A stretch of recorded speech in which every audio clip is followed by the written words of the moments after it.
everyone, it's great to see you. Today we have Jenna, the author of the book Behavior Intervention Techniques for Early Childhood Education, being proactive versus reactive, and we are very glad she's here. Here she is! Hi Jenna. Hello, thank you very much, Trisha. It is so great to be here. Thank you for everyone who came. Today, I am going to focus on how to be a proactive teacher versus a reactive teacher.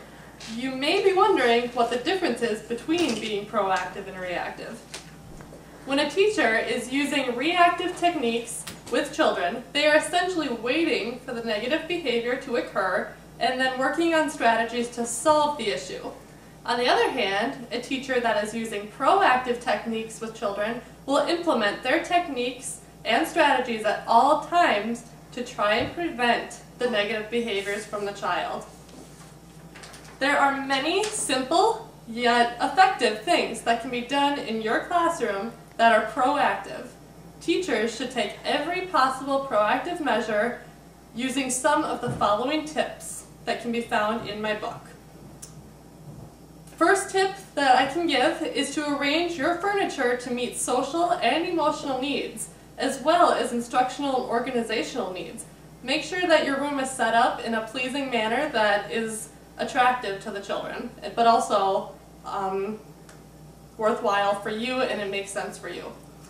You can also increase the reinforcement quality of the classroom. The student needs to feel that his environment is comforting and rewarding, so make sure each and every student is being rewarded and told when they are doing a great job. Also, preview the daily schedule with the entire class and stay completely consistent. Children need routine and they need to know what's going to be happening. You should adjust the daily schedules to provide a balance between highly structured and periods and more stimulating activities. You should break students' tasks into manageable chunks because students sometimes misbehave when they find the task to be too difficult or tedious. You should offer help strategies to all students. No two students learn exactly the same way, so you need to remember that and teach them according to their needs. You need to offer choices. When students are offered simple yet meaningful choices with their classroom routines, their misbehavior can improve. You should preview all rules and expectations that were set up at the beginning of the school year and make sure that every single student understands what is expected of them. You should establish a group behavior management plan that incorporates individual needs. Make sure the students know what is expected of them and make sure they understand the consequences that will occur if they do or don't do the behavior that you are asking for. You should provide direct instruction, programmed learning, and precision teaching lessons. These will build students' self-confidence while establishing a knowledge base from which to expand problem solving and higher level thinking skills. As students demonstrate readiness and learning experiences that require less external structure. Keep student-to-student independent interaction to a minimum initially. This is especially important during times when adult monitoring is difficult. Trust and safety cannot be established if individuals within the group continually undermine each other or the adults, with problems created in secret. Of course, individual and independent learning is important throughout the year and it's great for children, but be sure that they understand what is expected of them and what they need to do, and that they respect you and their classmates. Provide group building opportunities that move students from an I to a we orientation without overstimulating or threatening them. These activities and opportunities are most effective when integrated into the effective academic and recreational area. So basically the entire day, the I to a we orientation should be put into place gradually. Be aware of how individual needs affect group dynamics. Group members typically assume roles early in the establishment of the group dynamics.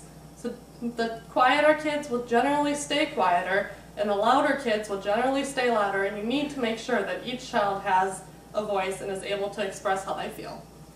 You should show empathy and unconditional regard at all times. That's what teachers do. If you don't do that, you maybe shouldn't be teaching.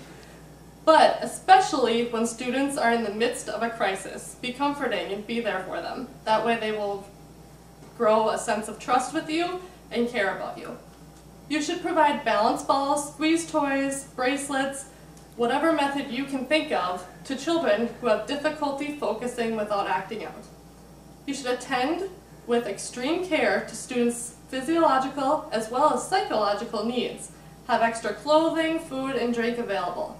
Provide washable pillows or mats to use with students on the floor. And that goes along with the first tip of arranging furniture to meet social and emotional needs. You should keep bandages and lotion and soap available. Much of the acting out behavior reflects a need for power or attention. Attempt to give as little emotion possible to inappropriate behavior, but make positive responses to appropriate behavior obvious so your children know. That way you react to the good things so they want to do more good things. I know that all these tips were very overwhelming and there's tons of them to remember, but if you would like to read more tips and have each one of these tips, please buy my book. Intervention Techniques for Early Childhood Education, Being Proactive versus Reactive. It'll be available at all bookstores by April of 2025. Thank you again for coming, and I hope you enjoyed this book talk. Have a great day.